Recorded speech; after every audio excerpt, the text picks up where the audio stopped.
Қайырлы күн достар, сіздермен Айғаным каналыма қош келдіңіздер. Бүгін біз осындай ерекше мақ қосылған пирог дайындаймыз.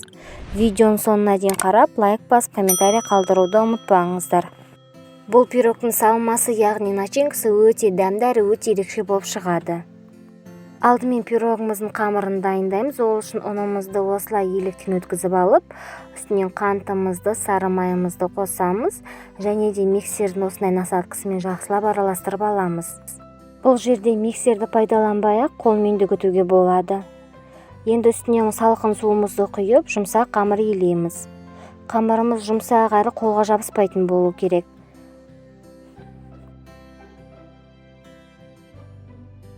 Міне біздің пирогымыздың қамыры дайын, тура осындай жұмсақ болу керек. Енді пирог пісіретін формамызды дайындаймыз. Мен осындай бисквит пісіруге арналған кольцода дайындаймын. Диаметрі 24 см. Қамырымыздың кішкене бөлігін осылай бөліп аламыз. Бұл кейінірек пирогтың бетіне керек болады. Оған дейін холодильникке қоя тұрамыз. Қамырымызды формаға осылай біркелкетіп жайып шығамыз. Енді пирогымыздың салмасын дайындаймыз. Ол үшін бізге сүзбе, жұмыртқа керек. Осыларды миксермен жақсылап араластырып аламыз. Егер де сіздерде блендер болса, блендермен езген жақсы. Блендер, миксер болмаса, шанышқымен де езіп шығуға болады. Міне біздің сүзбеміз дайын. Әзірше сүзбемізді қоя тұрамыз.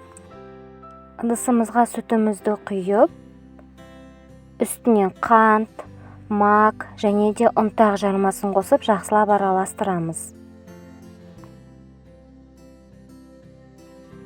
Үстінен сары майымызды саламыз.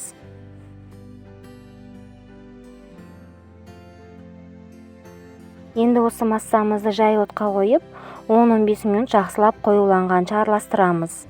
Міне видеода көрсетілгенде осылай қоюлану керек. Біздің массамыз дайын. Міне біздің мақ қосылған массамыз суыған кезде осылай қоюланады. Енді бағанақ сүзбемізге осы мақты қосып, жақсылап біркелкі болғанша араластырамыз. Біз пешімізді алдын ала 180 градусқа қыздырып аламыз. Міне біздің салмамыз дайын болды. Енді бағанағы қамырымыздың үстіне құйып, лопаткамен бетін тегістеп шығамыз. Бағана қамырымыздың кішкене бөлігін холодильникке қойып қойған едік. Енді осыны күштен өткізіп, бетіне әдемілеп жайып шығамыз. Пирогымызды пешке 60 минутқа қойып пісіріп аламыз. Пирогымызды алдымен бөлме температурасына суытып, кейінірек холодильникке 1-2 сағатқа қойып қоямыз. Содан кейін ғана формасына шығарамыз. Міне достар, біздің пирог дайын болды. Сіздер де осы рецепт бойынша жасап көріңіздер. Салмасы өте ерекше. Мен сіздерге қазір кесіп көрсетемін ортасын.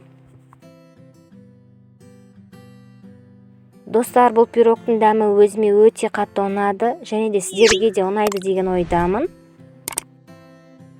Видеоның соңына дейін қарасаңыздар, лайк басып, комментарий қалдыруды ұмытпаңыздар достар.